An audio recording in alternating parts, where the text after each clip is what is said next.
Então vamos lá, agora sim, sem mais delongas, a gente vai começar nosso painel principal, o primeiro painel, todos os painéis são principais, tá gente? Nós somos... Todos os dois. Primeiro painel principal e segundo Painel principal, exatamente. Tudo aqui é principal, né? E a mediadora desse painel, Ana Mansur, por gentileza.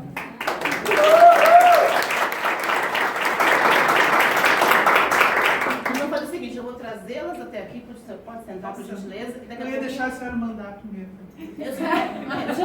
Vocês viram, né? Manda quem pode? Quem tem juízo. Ela tem juízo, né? Então vamos lá. Mas eu não mando, eu peço. E nesse primeiro painel aqui nós temos a Fernanda Medei. Que vai entrar online. Opa, cadê a Fernanda? Depois de colocar a Fernanda ali rapidinho. Nós temos também a Mônica Lomechus.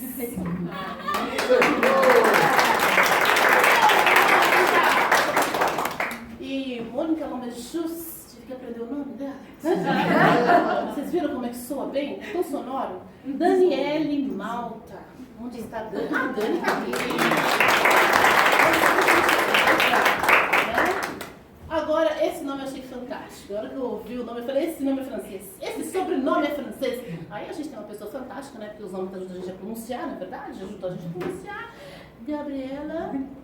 Bouvier. Nossa! Gabriela, é com você. E esse quarteto, quinteto fantástico vai ficar com vocês agora nesse primeiro momento. E a palavra é sua, Ana. É com vocês agora. Muito bem. Bom dia. Bom dia a todos. A gente vai ter uma participação online, eu espero que tudo dê certo. Vai tudo certo. A gente teve, eu sou a Ana Mansur do Verbo Mulher, para quem não me conhece. Vou começar com o Verbo Mulher então. O Verbo Mulher começou há 8 anos atrás com a ideia de fazer reuniões, encontros, etc., com mulheres empreendedoras aqui do ABC, e foi aos poucos se remodelando. Eu digo que o Verbo Mulher com vida própria, não sou eu que faço, é ele que se faz, né? Hoje a gente trabalha bem mais com a questão de apoio emocional, porque o que a gente notou? As mulheres vinham e é muito fácil, entre aspas, se conseguir conhecimento técnico, né? Até no YouTube, né? Mas essa parte de acolhimento, a parte emocional, eu não sei se eu consigo, eu tenho medo, essas coisas são diferentes, a gente não resolve isso pelo YouTube. E a gente começou realmente a focar bem mais nesse lado. Então, primeiro a gente se conhece, a gente sabe quem é quem, como é teu nome, o que tu faz, qual é a tua história, etc, etc. E depois a gente faz negócio como consequência disso. A gente faz relacionamentos para depois então fazer negócio. E eu tenho a impressão que isso é muito a cara da mulher, de uma maneira geral. Né? A gente não é tão... Quanto custa? Comprei e levei. Até eu posso fazer isso, mas depois que eu sei quem tu é, que eu já confio em ti, que eu te acho uma pessoa legal. Né? Então, acho que a cara da mulher é essa. Com isso, a gente tem uma outra pegada diferente hoje aqui para falar com a mulherada. Pensando muito assim, no jeito da mulher fazer negócios. Como é que a gente faz? Por que a gente faz? Né? O que a gente faz diferente? Consciente ou inconscientemente? Já vou dizer isso porque na nossa reunião de alinhamento a gente se deu conta de um inconsciente que a gente não se dava conta que fazia. Né? Então, eu vou fazer o seguinte. Tem as apresentações de cada uma, eu quero que cada uma se apresente, quem eu sou, o que eu faço, que é mais ou menos a cara da mulher, e já vá falando junto com isso, por quê? Por que eu faço? Né? Por que eu criei? Qual é o meu objetivo com isso? Mônica, eu vou passar a palavra para ti primeiro, também do meu lado. Obrigada, estou muito feliz de estar aqui com todas vocês. Né? Eu acho que mulheres que estão unidas nesse propósito do empreendedorismo estão dando sempre todos os dias estão se motivando a dar um passo a mais, se fortalecer, fortalecer as outras, né? E darmos um bom exemplo para aquelas que querem trilhar essa jornada. Eu sou empresária há 22 anos.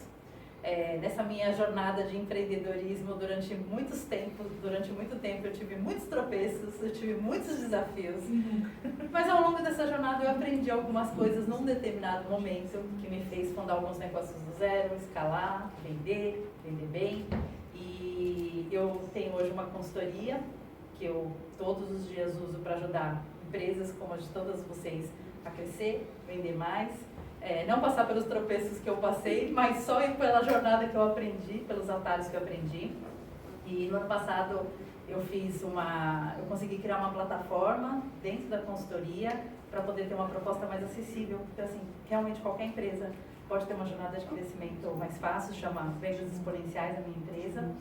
E fora todo esse trabalho que eu faço no meu mundo corporativo, eu sou professora de MBA, sou coordenadora de MBA e sou mentora em alguns programas de aceleração de startups. Muito bem, já vou anotar uma coisinha aqui que eu preciso de atenção. Dani, por gentileza. Eu sou Daniele, fundadora da Recicla-se. Eu vou falar um pouco da Recicla-se e depois o porquê. Foi uma pergunta da Ana que me fez refletir bastante o porquê. Mas a Recicla-se é uma plataforma de gestão de resíduos que, por meio de tecnologia, uma rede de parceiros, e nessa nossa rede nós temos cooperativas, transportadoras, recicladores locais, grandes recicladores e um ecossistema enorme da área ambiental também. Nós coletamos, monitoramos, destinamos todo o ciclo de vida de resíduos sólidos. É um assunto meio chato de pensar em lixo, né? Resíduo, a gente não fala lixo, a gente fala resíduo, mas nós atendemos, e nós não temos um cliente, um perfil ideal. Se empresas querem fazer de forma correta, nós temos clientes que coleta 5 kg de resíduo, pequenos, que são grandes as clientes, mas com pequena geração de resíduo, e clientes que coleta toneladas e toneladas de resíduo. São empresas que querem buscar certificações, atender legislações e fazer toda a parte de descarte correto, que a gente sabe que é obrigação de todos nós, mas outra questão também com a Ana, né, Ana? A gente faz de forma com que as empresas façam de forma leve isso, tragam isso para dentro das empresas, dentro dos seus funcionários ou de clientes, de forma que ele enxergue que está gerando um impacto, não só atendendo a obrigação legal, como também gerando impacto, o que está fazendo, o que aquele indivíduo está fazendo. Ele também é certificado por isso. Mas aí o porquê? Eu parei para refletir. A Recicla-se, ela que me criou, eu não criei a Recicla-se. Aconteceu, aí hoje vindo aqui, eu lembrei, eu sou engenheira civil, trabalho há 20 anos, apaixonada por engenharia civil, mas tinha curiosidade por outras áreas. Eu frequentava a Locus, quer dizer, ainda estou usando a Locus, mas aí sentava em frente ao Camila, assim, Camila, falando mais de startups. Teve um evento tal, nunca consegui participar, essa vida louca de trabalho, nunca consegui participar. Aí a Camila falou isso, você vai ter um evento tal. Aí um dia eu consegui.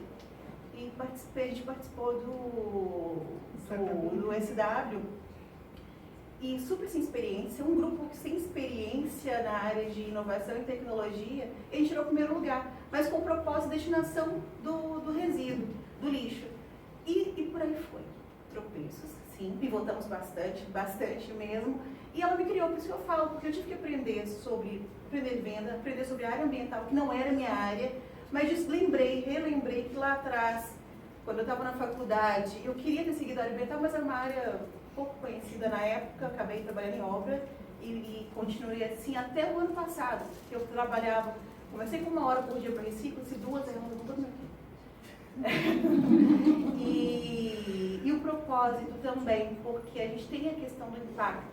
Nós somos uma empresa de impacto social, impacto ambiental, e eu tinha um propósito antigo de vida, a gente consegue trazer impacto social, a gente consegue também lucrar com isso, ganhar dinheiro com isso, e contribuindo, não só com essa questão social, como a questão ambiental também.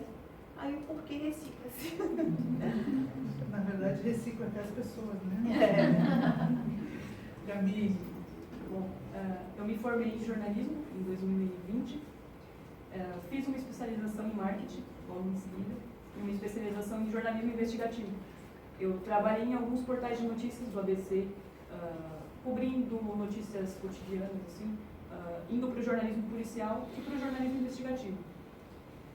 Mas em 2021, eu tive a oportunidade de participar de um programa chamado Acelerando a Transformação Digital, que foi realizado pela Meta, pelo Centro Internacional de Jornalistas e pela Abrage, né, que é a Associação de Jornalismo Investigativo. E aí eu tinha um projeto, né, que é o Portal Vivacidade. Fiz o projeto e enviei para eles. O projeto acabou sendo selecionado para participar. Então, eu fiquei durante meses recebendo mentoria, recebendo apoio financeiro, né, como bolsista. E aí eu tive a oportunidade, né, de aprender sobre gestão financeira, gestão de tempo, gestão de pessoas durante esse projeto, né, durante esse tempo aí. Eu criei o Portal Vivacidade, né, vou falar daqui a pouquinho sobre o nome dele, mas eu criei com o objetivo de trazer notícias voltadas para o público jovem. Eu percebi que no ABC, e até fora do ABC, na região metropolitana, o público jovem, ele queria consumir notícia, ele é muito ativo, mas não tinham sites de notícias especializados para esse tipo de público, né? Então, cobrindo notícias sobre educação, sobre oportunidades de emprego, sobre eventos culturais, principalmente gratuitos, né? Então, o Portal Vivacidade surgiu dessa necessidade de abarcar esse público. Ele tem esse nome porque em 2020, quando eu produzi meu TCC, e eu me formei, né, a partir dele, a gente produziu, eu e meus colegas, a gente produziu um livro-reportagem chamado A Vivacidade na Periferia, que a gente falava dos artistas da periferia de São Paulo. Então tinha um artista de Diadema, de São de São Bernardo, e aí a gente viu que esses artistas também não tinham tanto espaço na mídia. Então a gente decidiu aí fazer esse trabalho, e aí o nome do portal surge daí, né, que a proposta surgiu muito a partir desse livro. Acho que é isso. Desculpa, mas eu vou fazer uma pergunta que eu queria ter feito há mais tempo que eu fiz. Que idade você tem? Eu tenho 25. Oh, maravilha! Gostosa, né? Maravilha! Não, e jovem assim, e já se preocupando com tudo, né? Fernanda, tá nos escutando? Sem som. Peraí que nós estamos sem som dela. Gente, a gente testou o som, tá? Sem luz. Oi, Fer, a gente não tá conseguindo te ouvir. Dá uma olhadinha no seu cabo de...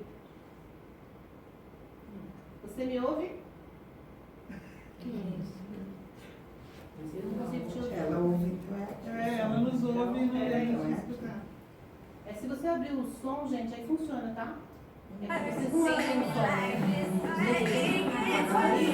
Não quer ouvir música agora? Não quer ouvir música agora? Não, também não, Elisângela. Não é agora. Fer, fala. Eu tô falando aqui, tô ouvindo vocês super bem. A gente tava no mudo. Tira o fundo, tá com o fundo de uma sala. Acho que você coloca pra fazer eu coloco reunião. automático. Senão eu não vejo ninguém. Pera aí, calma aí. Deixa eu ver aqui.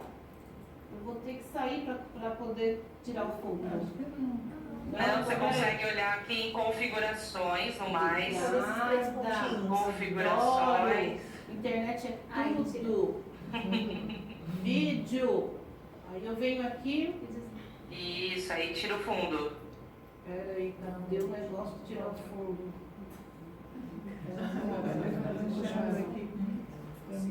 O meu é lindo, né, gente? Vocês viram, né? Ele faz tudo menos tirar o fundo, tá?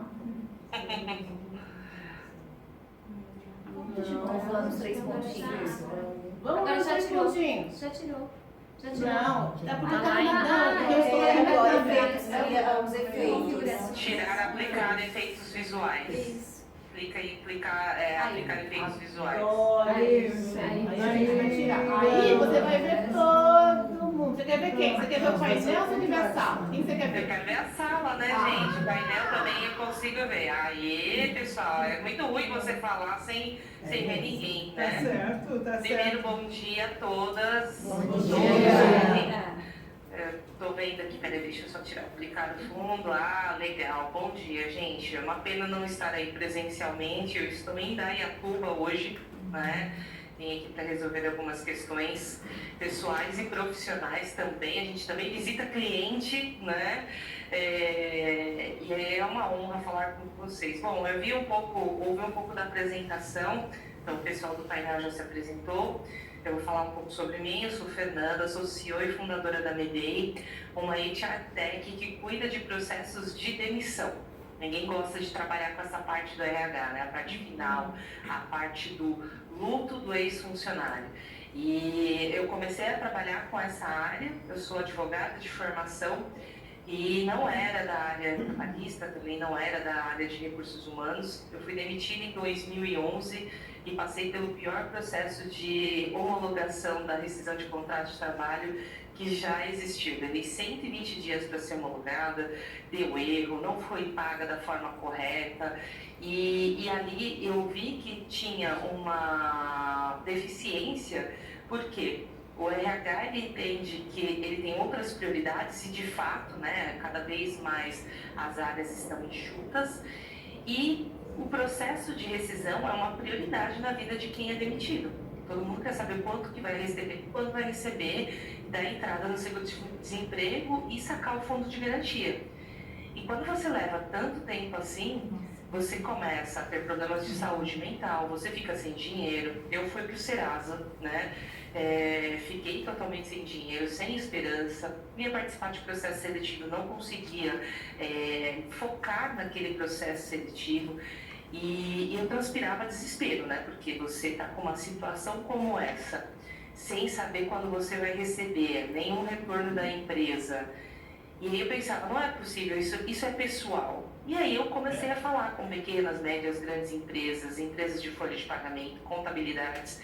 E ali eu descobri que era um problema, era uma dor dos RHs, processo de homologação, em razão da quantidade de documentos, em razão do tempo que eles precisam despender para isso, em razão de, às vezes, eu não quero falar com funcionário demitido, né? E tem essa também, né? E a pessoa procrastina esse processo de rescisão, mas do outro lado tem uma família dependendo daquele dinheiro e de uma explicação e de se encerrar num ciclo, porque não se encerra com um comunicado de demissão.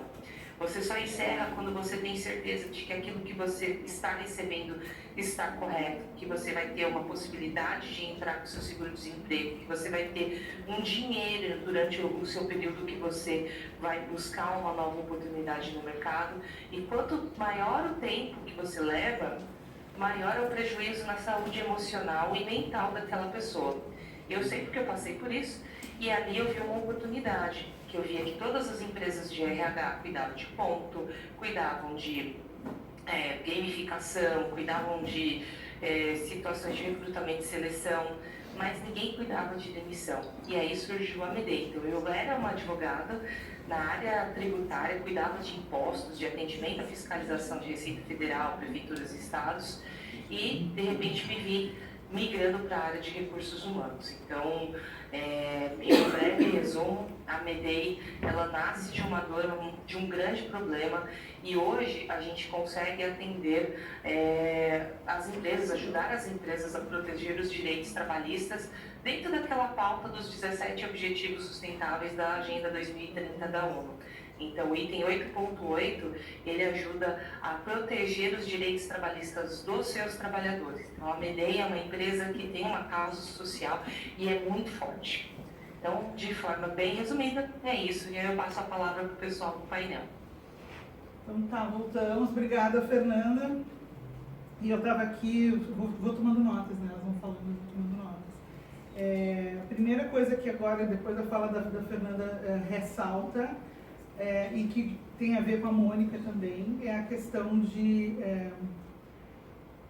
a própria experiência pessoal, a partir da própria experiência pessoal, elas quererem evitar, encontrar um nicho de mercado, mas dentro de um propósito de evitar que os outros sofram, né, tanto quanto elas sofreram naquela área de trabalho. Né?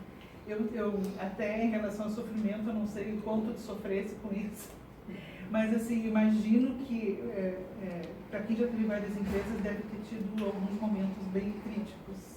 O que tu pode falar sobre isso para nós? Eu acho que eu vou falar algumas coisas que talvez algumas se identifiquem aqui, né? Quando a gente não conhece as coisas, às vezes a gente não sabe o que está perdendo, e a gente não sabe que tem um outro caminho diferente.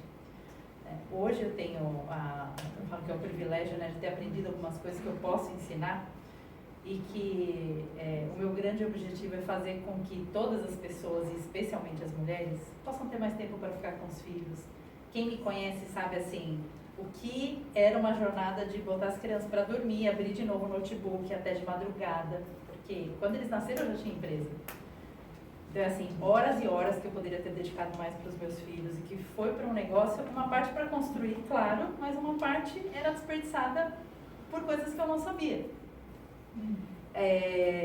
E a gente vai aprendendo tudo no mundo dos negócios, né? Até como você faz negócios pagando realmente só os impostos que são certos, de uma forma mais econômica. Eu vejo, esse é outra dor que eu sempre compartilho com as pessoas, né? Eu falo assim, olha, ter um bom contador e um bom advogado do seu lado teria economizado milhões na minha vida, que foram pelo ralo, por falta de orientação. Então, Ana, eu trago muito, claro, a minha empresa, ela é focada em aumentar a venda, né? O foco principal é esse, mas para a gente aumentar a venda, a gente acaba abrangendo a empresa inteira. Porque você tem de ajudar a orientar a gestão de pessoas, a gestão dos impostos, a gestão do funil de vendas, criar processo, aumentar canal de venda, tudo para a empresa realmente estar forte. Porque fora os desafios internos do negócio, que todas nós conhecemos, a gente tem os desafios, as ameaças externas, né? Essa semana aqui, por exemplo, eu passei pingando em todos os clientes. Pessoal, vamos começar a criar plano B, plano C, economia tá mega instável. Né? Não vamos repetir o erro daquela da pandemia. Já achava que tudo ia voltar ao normal, o mundo tá doido. Né? Então, como que a gente não pode mais ser despreparado nesse mundo. Com preparo, com todas as armas já não está fácil, sem preparo fica mais difícil. Então são dores muito fortes e que eu espero luto para que as minhas clientes e os meus clientes não passem por algumas coisas, mas que no fim acabaram trazendo, a hora que eu descobri as coisas que eu não sabia, ficou tudo mais fácil. Sim, né? Mas a gente aprende na cacetada às vezes. E estudando um monte, né? Por isso que tem esse negócio da educação junto, né? Aí vem a questão da educação que nós vamos enfiar nesse rolo todo aqui. O que eu pensei agora em relação a Dani? Eu não sei se tu tem sócios. Hoje não. Não, mas já teve? Eu já tive. Sócio homem ou mulher? Eu já tive sócio homem e sócio mulher. Ótimo. E Então, os problemas foram os mesmos. tá bom. E, bom, Dani, vamos passar, isso levantou muito com a Fernanda quando a gente conversou sobre os valores, né, Fernanda? Os valores pessoais da gente e os valores da empresa. Quando a gente cria uma empresa, uma startup ou não, né, tende a ser a partir dos mesmos valores que a gente tem, né? O que a gente acredita que realmente vale a pena, que tem que ser, como tem que ser. Né? Eu queria ver contigo como é que fica essa questão de valores dentro de um assunto de gestão ambiental. A gente começamos com 7 pessoas trabalhando. Sério? Só que, eu te falo, esse momento foi de reflexão total de tudo Que isso. bom que a gente conversou. As perguntas foram de reflexão de tudo. Foram 7 pessoas e elas foram saindo ao longo do tempo. E quem ficou? A pessoa que eu tive afinidade desde o primeiro instante que eu conheci. A gente não se conhecia, conheci o Matheus, meu sócio, em 2019, e foi a pessoa que a gente continuou, eu converso com ele, mais que eu converso com meu marido, mais que eu converso com a minha família, todo dia, e mesmo na pandemia, todo dia, todo tempo, e os valores são muito próximos. A gente, em termos de valores pessoais, valores profissionais, em termos de valores pessoais, a gente tem um apoio, uma questão familiar muito forte. Também nunca tinha pensado nisso, tá? Porque está nas perguntas também. Eu nunca tinha pensado nisso. E em termos profissionais também, óbvio que a gente se completa, ele tem uma linha de pensamento X, eu tenho uma, mas é isso que é legal. A gente recentemente falou assim, Dani, a gente tem as nossas divergências, obviamente, mas, Dani, se a gente não tivesse nossas divergências, a gente não estava onde ele só comentou isso, a gente não estava onde a gente está hoje. Você não concorda, eu te argumento, eu não concordo, você argumenta e a gente consegue crescer junto. Ter um consenso, e seguir uma linha. E é maravilhoso, mas é primordial. É primordial, porque eu acho que não consegue, senão a corda arrebenta. A corda arrebenta em algum momento. Arrebentou com 6 quantos anos? Lá atrás. Lá atrás com bastante. Não vai pra frente. Se não tiver alinhado no mesmo propósito de trabalho, na mesma pegada também, porque tem... ele é workaholic, eu sou workaholic. Se a gente não tiver na mesma pegada, na mesma sintonia, não vai acontecer. Agora tu falou workaholic, que tu não falasse, ainda não falou, nós vamos chegar lá. todo mundo que tem a própria empresa é workaholic? Eu sei que pra tudo na vida eu sou muito Não. criança de trabalho. Não. Eu conheço gente que vai pra praia na quinta-feira e só volta na terça-feira, trabalha de quarta e quinta. Nossa. Então nem todo mundo é workaholic na sua empresa. É dedicação, é outra coisa. Você se dedicar ao negócio é muito diferente do que você ser workaholic, né? Eu sou a pessoa que acordo 6 horas da manhã e já respondo e-mail. Obviamente, gente, sou discreta. Tem um negócio no Google que é programar envio de mensagem. Todo mundo recebe minha mensagem 8 horas da manhã e fala, nossa, ela já está trabalhando 8 horas da manhã. Mas eu já estou trabalhando desde as 6, desde as 5, entendeu? Porque eu tenho entregas para fazer, né? O workaholic, eu acho que ele gera até uma consequência de doença e te leva ao burnout, né? Porque aí você não consegue desenvolver e você fica naquela dependência do trabalho. Agora, quando você tem entregas, resultados, você também precisa colocar limites. E aí eu digo, nem todo empreendedor é workaholic. Que bom, Né? fico feliz. Depende muito do comprometimento que essa pessoa tem com o seu próprio negócio, de fazer as coisas dar certo. Eu acho que tem uma coisa, aí é um posicionamento muito meu, assim, a coisa do tesão, né? Quando a gente tem um tesão do cacete, porque a gente Paixão. Gente, eu trabalho até dormindo, eu já sonhei mais de uma vez. E acordar e ter que tomar nota do que eu sonhei porque era pro trabalho, entendeu? Então, chega a me arrepiar de falar, mas é um tesão mesmo, não tem outra palavra para isso. E aí eu sou obrigada a dizer que eu sou workaholic. E posso pegar uma carona? Pode. Eu sou mega workaholic, sempre fui, e isso não tem a ver com Não tem nada a ver. porque é o que motiva a gente, né? E bem longe de burnout, nem nada. Eu tenho prazer em trabalhar e estar junto.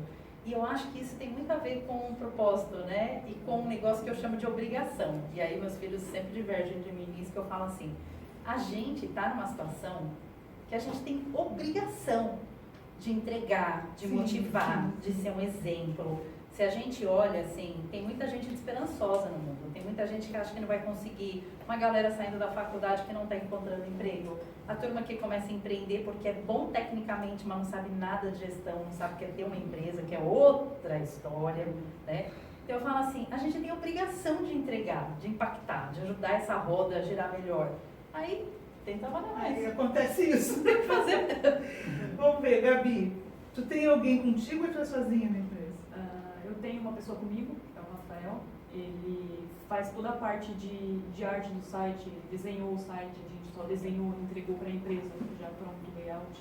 Então ele cria toda essa parte de arte e ele tem ajudado, né, também com a questão do jornalismo, de buscar pautas, de buscar oportunidades também em eventos e tudo mais. Então eu tenho ele Tu entende que vocês dois têm o mesmo apegado, mesmos valores, mesmo entendimento, mesmas crenças em relação a isso? Sim, exatamente. A gente se conheceu assim muito por acaso, assim, num trabalho voluntário. Olha, E aí foi evoluindo, a gente percebeu que a gente gostava das mesmas coisas. Ele é publicitário e eu sou jornalista, então acaba completando. E é isso, a gente trabalha muito, faz muitas outras coisas fora também. Então eu acho que isso conta muito, né? A questão da empatia um com o outro. Por exemplo, lá eu não estou bem, a gente tem essa liberdade de falar um com o outro sobre isso também. Então isso é... E surgem divergências também? Porque eu estou me baseando no que está falando a Dani aqui agora.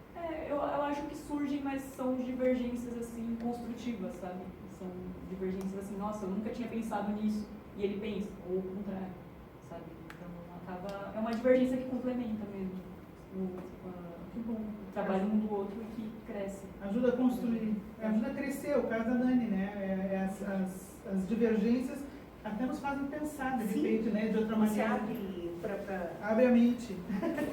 Então, partindo disso, e aqui a Mônica disse que já trabalhou com homens e mulheres, já teve sócios, homens e mulheres, então não tem nada a ver com gênero, ou tem? Tem uma diferença entre homens e mulheres, a maneira como eles trabalham? Eu acho que tem uma diferença, claro que tem uma diferença, mas eu acho que dá para trabalhar bem com todo mundo. No meu caso, eu vejo que assim, o meu maior dificultador, e eu tenho total clareza disso, é uma questão de foco e velocidade, né? é assim, hoje eu falo, e falo numa boa, eu sou uma mulher de 50 anos, né? Então, eu tenho muito foco, e eu tenho muita velocidade para fazer as coisas. E às vezes, quando você está dependendo da pessoa, do comportamento da pessoa que está com você no projeto, ela nem sempre tem ela quer ser tão rápida quanto eu, e nem sempre ela tem tanto foco quanto eu, e tá tudo bem, só que aí eu não consigo ir junto. Mas né? isso tem a ver com comprometimento? Não? Isso tem a ver com comprometimento. Eu acho que isso tem a ver com um negócio que, para mim, é a chave de todo mundo que está aqui, que é assim, são sonhos que a gente constrói na nossa mente e como a gente regula o nosso termostato. Então, isso foi uma coisa que eu aprendi muito na minha vida, né? Um dos negócios que eu fundei foi uma rede de franquias, a primeira rede de franquias de agências de mídias sociais teve no Brasil, chegou a ter 20 unidades. E eu aprendi muito nessa experiência com os franqueados, porque era assim, eu tinha de saber para qual resultado o termostato deles estava ajustado, porque tinha uma hora que a pessoa chegava num faturamento e... Tá bom assim? Tá bom. Agora não pode, empreendedor não pode ter limite, né? Tem que ser aquele botãozinho que gira sem limite. Senão você não impacta, senão o seu negócio uma hora começa a descer. E aí eu acho que assim, saber essa regulagem, né, do que a gente acredita que a gente consegue construir, porque às vezes a gente ouviu coisas na nossa história que colocam um teto, um limitador. Eu venho de uma família de CLTs, nunca ninguém empreendeu. E eu sempre ouvia, não, porque o dinheiro até aqui. Eu falava, mas por que tem até aqui? Aí eu comecei a descobrir que tem gente que tem empresa. E se eu era novinha, eu falei, nossa, mas tem gente que tem empresa. Aí não tem dinheiro até aqui. Tem um monte de responsabilidade até ali também. Mas dá pra ter o dinheiro até aqui. Aí foi assim que comecei a empreender com os meus 27 anos. Né? Família pode ser uma grande ajuda, mas pode ser uma grande pedra no caminho também. Não sei quantos de vocês já viveram isso. Eu acho que vivo até hoje, na verdade. Eu já convenci muita gente, mas tem gente que ainda não deu pra convencer. Fernanda, eu sei que tu trabalha com homem. Conta pra mim como é que é a tua experiência. Não trabalho só com homem, eu trabalho com o meu marido. É pior ainda! Não é qualquer homem. E assim, no início a gente não conseguia se entender. E havia um sócio, né? Na verdade ele foi um investidor, mas no fim do dia virou sócio, né? E, putz, não foi boa a experiência, foi péssima, né? Porque esse sócio não estava alinhado com valores, os nossos valores. Então, toda vez que tinha reunião com esse sócio, eu sabia que eu ia para casa e ia ter briga no meio do caminho, e era péssimo. Até que a gente tirou esse sócio e a gente assumiu efetivamente a jornada da nossa empresa, né? E muita coisa aconteceu, nesse meio do caminho a gente começou a buscar a ser uma startup de fato, né? Eu sempre entendi que a Mireia era uma startup, né? O sócio falava, não, nós não somos uma startup, porque na cabeça dele ele entendia que startup não tinha organização, e não é bem assim, né? Você precisa ser muito organizado para você escalar, você crescer, né? E aí, quando ele saiu, a empresa deu uma baita volta, a gente mudou identidade visual, participamos de processo de aceleração, o nosso faturamento cresceu 15 vezes mais, né, com a saída dele. E aí você olha e fala, putz, a decisão foi acertada.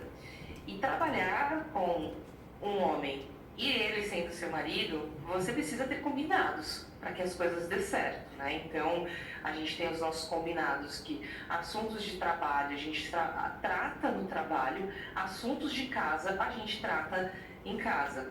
Existe uma exceção que é enquanto eu busco minha filha na escola ou a gente está deixar ela na escola. Aí a gente pode falar sobre esses dois assuntos. É difícil o exercício, mas a gente tem que se comprometer a fazer, né? Porque senão você confunde a vida, aí você tem uma discussão no dia anterior com seu marido e você leva para o trabalho, você tem que acertar ali, tem uma questão de um cliente, fazer uma apresentação comercial e a gente tem que entrar sorridente, né? Qual que é a grande diferença que a gente tem ali quando você tem empresa e você tem que fazer a apresentação? Que pro cliente, tanto faz quanto tanto fez a tua vida pessoal. Tem clientes que viram amigos no fim do dia, né? Você fala tanto com ele que ele passa a ser da sua vida, né? Tem um cliente que a gente está com eles há 12 anos. 12 anos não, 10 anos, completa 10 anos agora. Então a gente viu pessoa noiva, casou, teve filho, o filho está entrando na escola. Então tudo aconteceu e a gente participou dessa vida deles e eles também participaram da nossa. Mas aí a gente tem que ter um equilíbrio. E muito engraçado, porque eu dentro do MEDEI eu fico com todas as áreas, exceto operações e tecnologia, e o Alan fica com a parte de tecnologia e operações. E a gente faz muita troca, né? A gente conversa sobre os problemas de operações, ele me pede opinião, eu peço opinião para ele sobre a questão de vendas.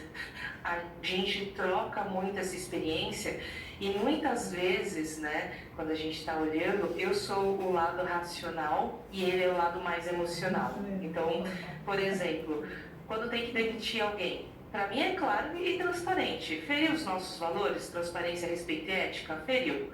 Então tá fora da empresa. Ele, não, vamos lá, vamos dar mais uma chance, vamos conversar. E aí, para mim, não. Né? A pessoa feriu ali, não está alinhado com os nossos valores, né? Então, ele às vezes, ele é muito mais a pessoa que emocional, calma, vamos pensar, vamos refletir. E o Alan é uma pessoa bem analítica, né, bem planejadora. Então ele costuma olhar, não, antes da gente demitir, vamos olhar o caixa, vamos programar, vamos dar mais uma chance, vamos fazer um trabalho de recuperação. E eu não, vamos lá, vamos tomar decisão, aconteceu um problema com o cliente, vamos ser racional. O que aconteceu nesse cliente? Vamos fazer isso. E ele, às vezes, ele tenta. E aí, ele, quando vai falar com o cliente, ele é a pessoa toda cheia, né? Das palavras bonitas, né? É aquela pessoa que seduz ali o cliente. E eu já sou muito objetiva. Aconteceu isso, fizemos isso. Então, às vezes, a gente troca muito esse papel. Mas é bem legal porque ele conseguiu também ter algumas visões dos preconceitos que as mulheres vivenciam, por exemplo, na questão de investimento, né? Quando a gente vai para a banca de investimento de startup, são homens brancos, cis, hétero, né? E aí a gente até brinca, eu faria Limer, né? Cada lado de coletivo e tudo mais. E aí, às vezes, a gente vai para fazer a apresentação e nós temos um combinado. Quem é o rosto da MEDEI? Você quem fala, você quem toca. E ele vai lá mais para responder as dúvidas mais técnicas, né? De operação, alguma questão de tecnologia. E quando a gente começou a fazer esse processo de busca de investimento, fazer apresentação para a banca, eu fazia a apresentação algumas vezes interrompida no meio da minha apresentação. As perguntas, né, eram muito dirigidas para o Alan, para ele responder. Muitas vezes eu estava falando, respondendo a dúvida, né, eu era interrompida pelo investidor, mas o Alan nunca era interrompido. Ele podia falar 10 horas seguidas, ele não era interrompido. Eu falava 30 segundos, eu era interrompida. Então ele começou a perceber isso. E ele começou a ter uma consciência muito maior do quanto isso é prejudicial. Então, ele começou a sentir essa dor. Ele falou assim, poxa, ser mulher, para ir para pedir investimento para o investidor, né, fazer uma apresentação, é complexo. Os investidores, homens, não acreditam nas mulheres. Eles acreditam que a gente é muito boa para ficar nos bastidores, mas não para ir lá na frente e ser a CEO da empresa. Né? Você é extremamente questionada quando você é uma CEO de uma empresa de tecnologia. Para, gente, tecnologia tem muito a ver com a mulher. Mulher levou o homem à lua, né? Grandes mentes femininas transformaram... As mulheres foram as primeiras programadoras. Exatamente, né? E hoje eles entendem que não, que isso é uma atividade que para você ser um desenvolvedor de sucesso, você precisa ser homem, somente racional.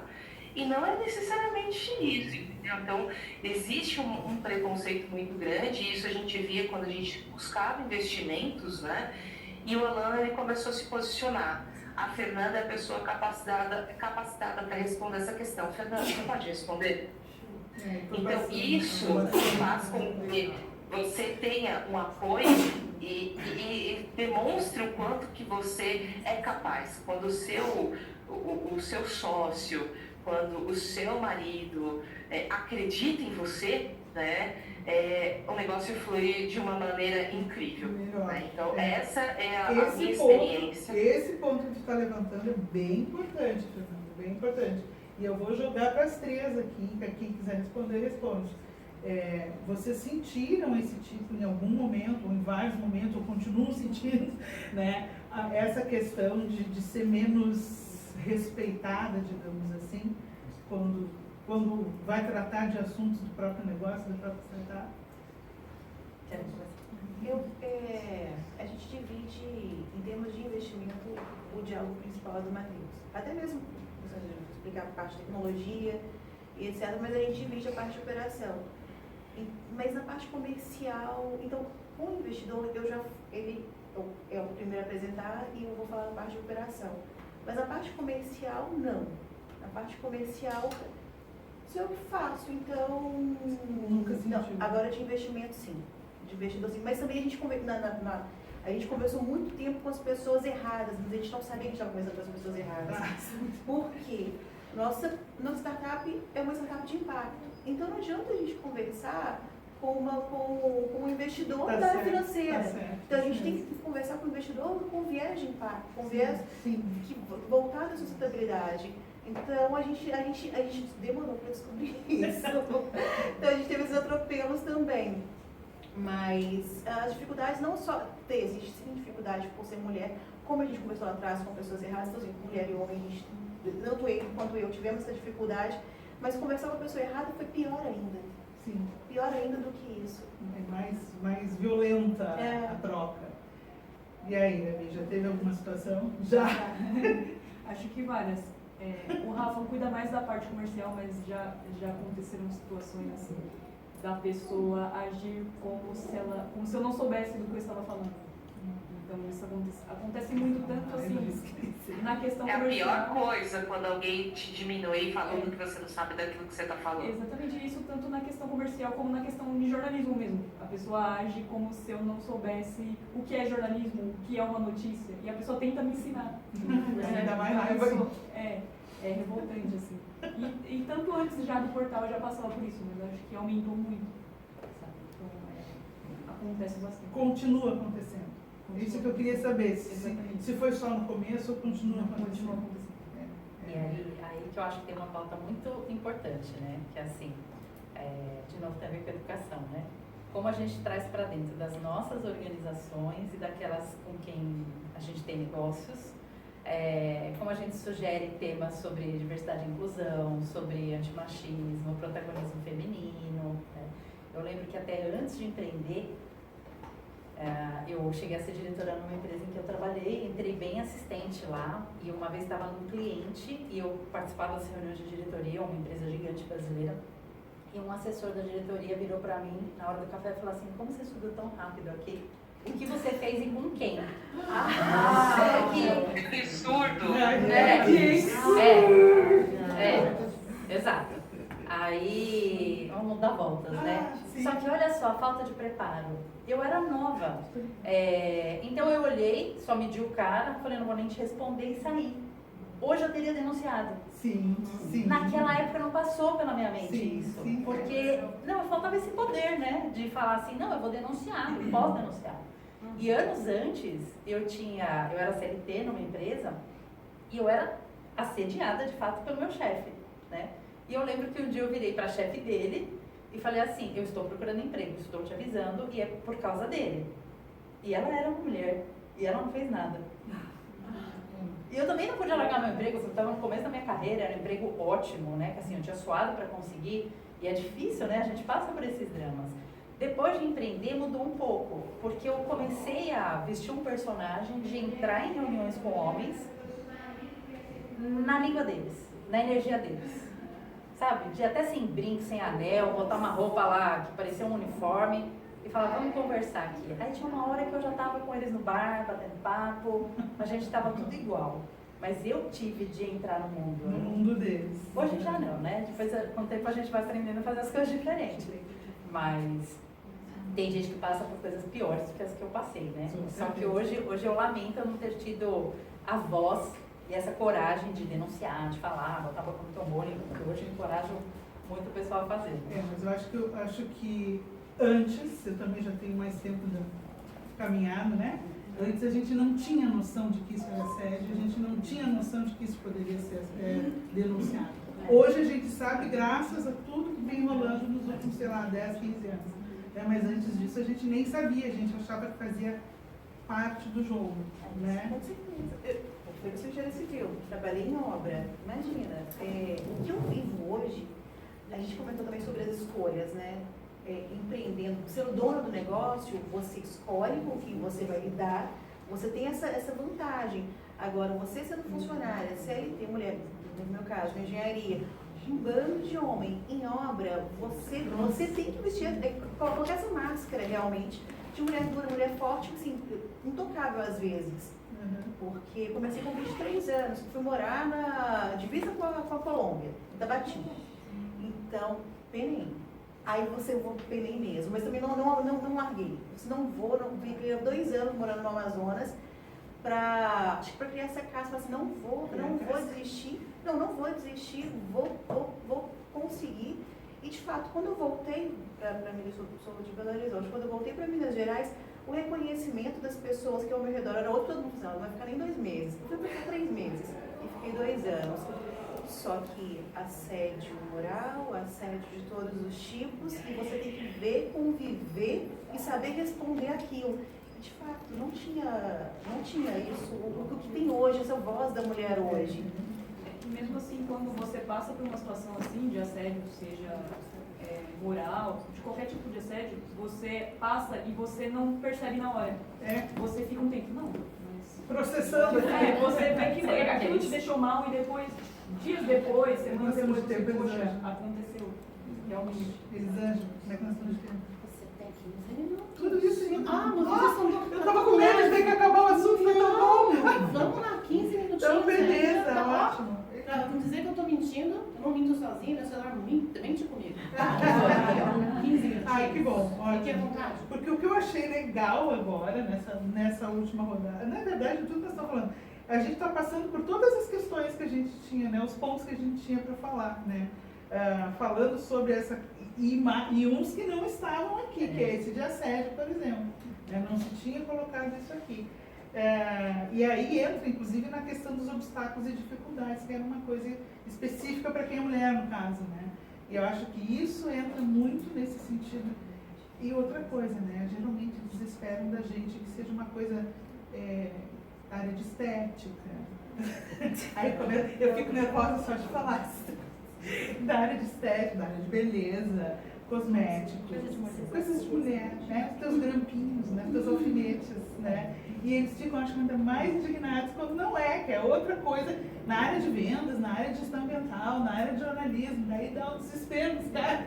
Aí no RH costuma ser mais feminino, né, Fernanda? Nas empresas, via de regra, RH tem geralmente as psicólogas e tal, então tem mais mulher um pouco, né?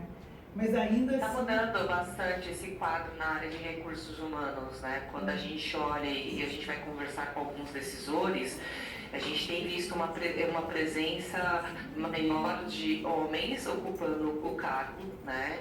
E um lugar muito legal, que também no RH a gente tem visto muita diversidade, né? É o departamento que eu acho que abraçou bem essa causa de diversidade. Então, a gente tem mulher trans, homem trans, né? Já temos, eu olho assim para mim, acho que a Mônica, né, comentou que está com 50, né, Mônica? Isso. Legal. Eu vejo assim que um preconceito que tinha muito velado, né, era profissionais com mais que 40. Eu já passei, gente. Deus me fez com essa pele boa, não tenho rugas, né? Mas eu já estou virando ali quase nos 45, né?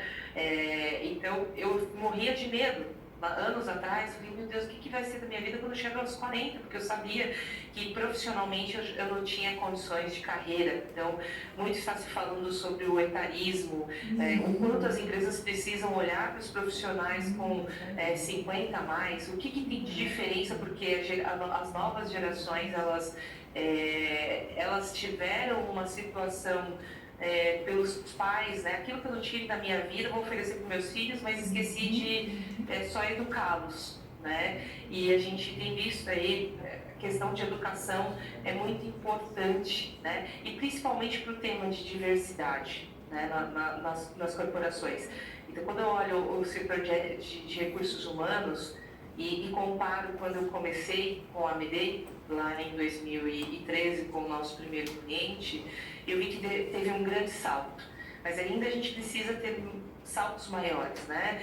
Falar de forma aberta sobre assédio é um tema importante, né? O Dia da Mulher, eu vejo que muitas empresas só pensam em dar um brinde, mas o quanto que a gente está discutindo sobre violência doméstica, sobre feminicídio, né? Que são temas que são importantes a gente discutir também amplamente com a sociedade.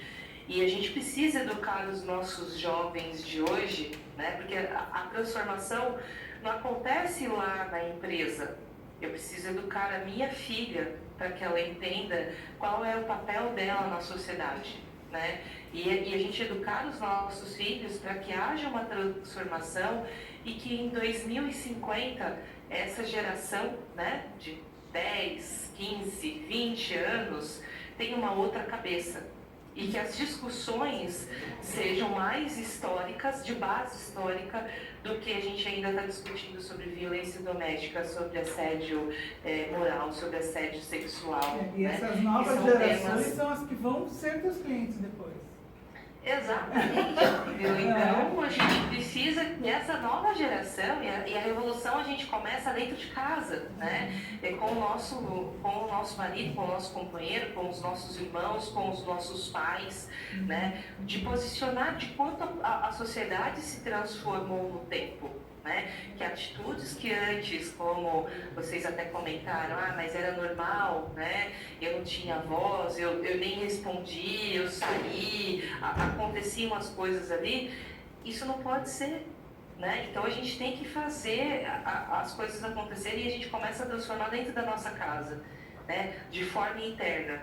E quando a gente tiver internamente todo mundo na mesma linha, aí a gente consegue ir para fora e falar, né, com propriedade. Olha, minha casa é diferente, né? As experiências que eu tive com o Alan foram extremamente transformadoras na minha carreira, né? Porque ele estava ali, estava me apoiando, né? E agora é o momento de ensinar a Júlia o que ela deve esperar para a vida dela, né? Seja profissional, seja pessoal. Então, essa discussão é muito importante que passa por educação. Fê, vou pegar um gancho na tua fala, né, de como que a gente prepara as pessoas, né, e juntando com a história do assédio, a história da diversidade, né, tem um monte de estudo aí, a Deloitte lançou esses dias mostrando como a diversidade estimula a criatividade nos ambientes das empresas e faz as empresas ganharem mais. Então, fora a pauta social, ela é uma pauta comercial também, né? E eu acho muito interessante. E financeira, né? Exato. Sim, claro. Comercial e financeira é isso aí. Exatamente. E fora isso, esse negócio de como a gente prepara as pessoas, né? Eu tenho falado muito para os clientes e nos lugares em que eu dou aula, faço palestra, de um conceito que surgiu há alguns anos ainda, antifragilidade nos negócios, né? Antifragilidade nos negócios, que falava assim, que antigamente as empresas precisavam ser robustas, né? Aquele empresão, fortão, tipo os bancões, as grandes indústrias, né? E tudo muito seguro. Aí depois as empresas começaram a precisar ser flexíveis para se adaptar. Aí depois elas começaram a precisar ser resilientes, né? Tomar as porradas e voltar para o estado natural. Só que o mundo que a gente vive hoje é um mundo o tal do mundo VUCA, mundo bunny, caótico, instável, volátil. Essa zona mesmo só vai ser maior daqui para frente, que surgiu um conceito de que a gente precisa ter empresas e, consequentemente, nós precisamos ser pessoas antifrágeis, que são as adaptáveis. Que a gente precisa simplesmente olhar para trás, aprender com o passado, mas falar a cada dia uma história nova. como a gente se adapta, né? Foi a adaptação que fez a gente chegar até onde a gente chegou no mundo. Então, como a gente olha para a nossa família, e eu tenho 2 filhos adolescentes, um que está na faculdade e um que está em vias de entrar na faculdade, e eu trago essa pauta. Só que eles não têm esse repertório. Claro. Porque eles não têm a vida, a experiência de Eles não vida. viveram tudo E aí, isso. juntando com a fala do etarismo aí, que a Fê comentou, que a gente estava falando, eu estou achando muito interessante esse movimento das organizações de pegar a galera nova e pegar a galera que tem experiência, porque assim, para você criar uma empresa antifrágil, alguém lá vai ter de contar alguma coisa que já viu. E que já viu que tem um caminho por aqui que não dá certo e tem um caminho por ali que pode ser mais fácil. E aí pega toda a inovação que a turma está trazendo no mercado e junta tudo isso, e junta diversidade, olhares diferentes, experiências de vida diferentes, e a princípio o que pode ser uma fragilidade vira a força da gente e das nossas organizações. Então eu queria trazer essa pauta para vocês começarem a pesquisar, porque a hora que eu vi esse conceito que tem a ver com o livro lá Antifrágil, do Cisne Negro, né? Eu comecei a estudar, eu falei, gente, tem um monte de gente que não está vendo isso acontecer. E está lá brigando para manter modelos de empresa, modelos de negócio, que não funcionam mais. E aí as pessoas também precisam mudar, a gente precisa mudar. E a gente precisa aprender com quem está do nosso lado, que sempre tem alguma coisa para ensinar para a gente. E a gente também tem sempre alguma coisa para ensinar, né? Voltando sempre pro negócio da educação, não tem jeito. Voltando para o tema do ensino, da educação, e pegando o gancho também da Fernanda, eu tenho uma crença, desde o meu tempo de faculdade. Eu sou comunicóloga também, mas sou de relações públicas. Eu sempre disse que as organizações são alguns, e o mundo do trabalho, de uma maneira geral, são os maiores agentes de mudança social, de mudança da sociedade e de educação. Porque as empresas, os negócios, né, elas são pressionadas pelo mercado a ter uma preocupação maior com sustentabilidade, a ter uma preocupação maior com pessoas, a ter uma preocupação melhor com o meio ambiente, com a saúde emocional, etc. A gente está vendo essa pressão, ainda mais a partir da pandemia, isso ficou mais apertado ainda. Né?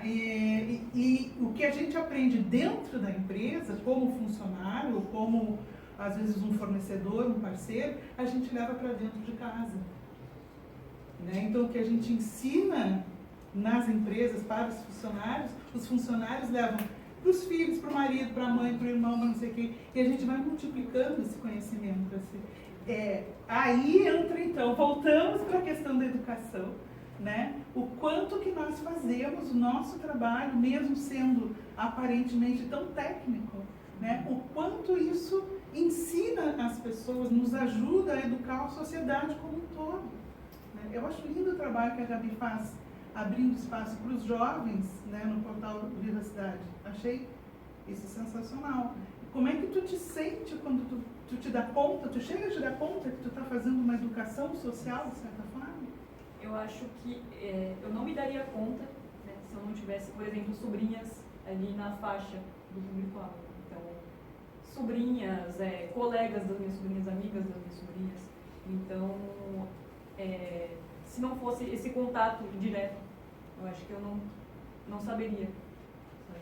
Mas no começo eu não tinha tanta noção assim, não. Eu acho que a ficha caiu quando o projeto foi selecionado. E aí eu passei pela mentoria e o mentor ele ficou uns 10 minutos falando assim, só sobre a importância do projeto, as possibilidades. Então acho que foi ali que a ficha caiu. E isso depois da mentoria, assim, no final, no último encontro que eu tive com ele, eu acho que caiu essa ficha. Né? Quando o site estava pronto, assim. Mas acho que no começo, enquanto estava pensando, desenhando o projeto, não tinha essa noção. E a Dani? A gente começou trabalhando com pessoa física e com coletores autônomos, catadores. Né? Então, tem que educar. E a gente trouxe isso para o universo das empresas também. Tanto que, além de indicadores, a gente tem o certificado, como eu disse, o certificado de impacto. A gente tem alguns certificados que são obrigatórios por lei, mas a gente tem um certificado de impacto, que a empresa ela pode usar para o marketing, para conscientizar os clientes, a rede, os funcionários e etc. E a gente traz uma linguagem próxima também. Porque se a gente fala em quilo de resíduo, que diferença isso faz na vida de alguém? Mas aí a gente fala, se você economizou X toneladas, X quilos, né, que é um volume muito grande, de emissão de gás estufa, só que equivalente a você percorrer tantos quilômetros no carro a gasolina, você traz uma linguagem, aí você, nossa, então vou fazer. Você economizou X de energia, que poderia assistir tantas horas de Netflix, ou o consumo de uma casa com tantas pessoas. Nossa, então tanto de reciclagem. Fica mais palpável, né? Traz um número real do dia a dia. E a experiência das nossas validações com a pessoa física, como que a gente faria para ter um diferencial com a pessoa física? Óbvio que as pessoas que nos procuravam, elas já queriam algo mais, mas a empresa não. Ela tem que trazer isso para o funcionário, ela tem que trazer isso para o cliente, ela tem que trazer isso para os parceiros dela. Então, foi uma forma que a gente identificou, porque a lei existe. Só que a gente não tem uma fiscalização tão firme nessa questão. Como a gente gostaria que fosse. Então, como que a gente faz de forma que as empresas elas precisam desses indicadores também? Mas, nossa, mas você entrega isso? Então, não é só reciclar, não é só encaminhar? Não, a gente entrega algo mais. Toda uma gestão que ela é obrigada por lei, e isso está no pacote dela, ela nem tem um custo extra por isso também. Então, é o educar no todo, é o educar, e depois sim a gente vai falando de lei, a gente vai falando das obrigações, mas é um amor, talvez. Que legal. Olha, esse negócio de educação, assim, eu tenho de puxar os primórdios familiares, né? A minha família veio para o Brasil nos contextos de guerra, né? Então, assim, chegaram aqui sem nada, né? Chegaram aqui fugidos. E tiveram de construir a vida, né? Então, tiveram de se concentrar em construir a vida.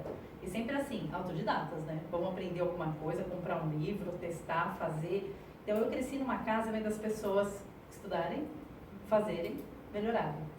E isso, tenho certeza que determinou a minha vida. Graças a Deus, eles criaram uma condição de eu poder fazer minha faculdade, né? Claro que eu paguei, mas me ajudaram a chegar lá, né? Toda a estrutura anterior, né? Mas eu me lembro do meu pai sempre falando, tenho uma irmã também, para nós duas. Estudem muito, trabalhem muito, nunca dependam de algo para pagar as contas de vocês. Isso ficou, eu era criança, mas ele já trazia esse conceito. Legal, sejam independentes. Uhum. Sejam independentes. E eu agradeço muito. E eu acho que isso tem a ver com o que eles precisaram construir. Assim. Hoje eles têm uma situação diferente de vida, mas se eles não tivessem estudado por conta própria, que foi o que eles conseguiram fazer. Né? E aí eu falo que assim, que a gente tem um negócio de em casa achar que tudo meio que é uma questão de engenharia, né? Se você começa a visualizar uma coisa que você precisa construir, tem de achar os caminhos lá, mas tem um passo a passo para chegar. Sim.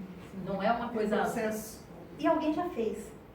Né? Por isso que assim, olha lá alguém que já fez. Pô, hoje a gente procura na internet, a gente vai achar tudo. Se tiver um mentor do lado, a gente vai achar tudo e com um atalho ainda, né? Mas tem sempre alguém para ajudar a gente, né? Só que a gente precisa fazer as perguntas certas. Precisa saber onde a gente quer chegar, que tem a ver com aquilo, né? O que está nos nossos sonhos, né? A gente veio no mundo para quê, né? Tem, assim, tem uma palavra que fala muito forte para mim, que é legado, né? Eu falo assim, quando a gente não estiver aqui, ou quando a gente for velhinho, tiver os netinhos, sei lá, vai olhar para trás e vai falar assim, qual que é o seu legado, né? Você fez o que aqui, né? E aí, eu acho que isso dá pistas, porque a gente vai construir.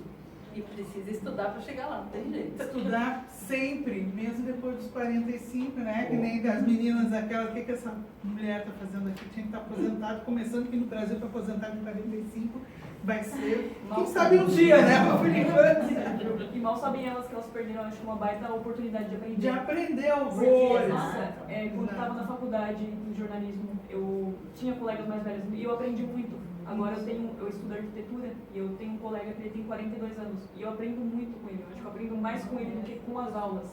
Mas a experiência de vida que se Exatamente. viveu é impressionante o valor que tem. A gente comentou isso antes, né? A gente comentou isso antes. Bom, eu acho que isso aqui dava assunto para um dia inteiro. Porque uma coisa, não sei se vocês se deram conta, mas uma coisa vai enganchando a outra, né? E quando eu der o gancho da fulana e o gancho da eu quero falar de tudo e não consigo.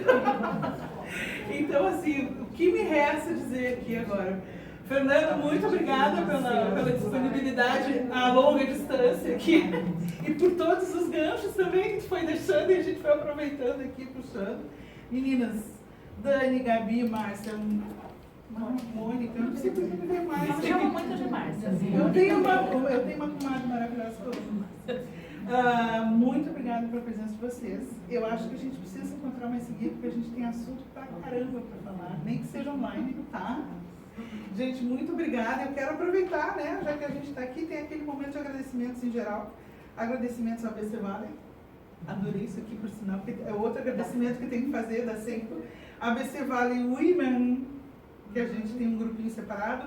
Logos Coworking, cadê? Tá escondidinha lá. Também, muito obrigada. Receptiva, não sei se ainda tá aqui ou tá lá na frente, já foi. Recepcionou muito bem. Ana Paula, que é, meu Deus do céu, né? A Ana Paula é um maestro, uma maestrina, né, pra gente.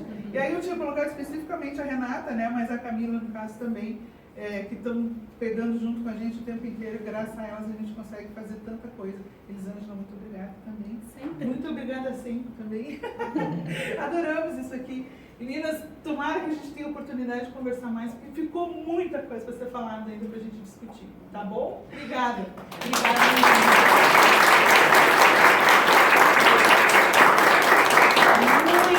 obrigada a vocês. O painel foi fantástico. Eu me apaixonei pelo painel de quem quer mais?